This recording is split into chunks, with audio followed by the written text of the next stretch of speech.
Hello! In today's video, we're going to look at how to activate the animations in our 3-syllable high-frequency word decoding exercise resource. So first of all, open the document and copy it into Google Slides. Then look at it in present mode. In this instance, I've chosen slide 2, and then it's a matter of clicking on your mouse and a word will appear on the screen.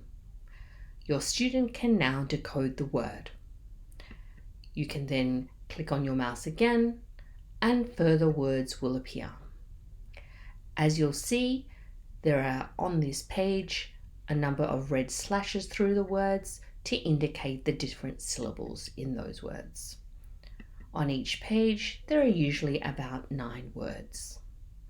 When you've gone through these particular slides, you can then move on to other slides that have the same words but without the red slashes. Your student can then decode these words again at their leisure. Hope this helps.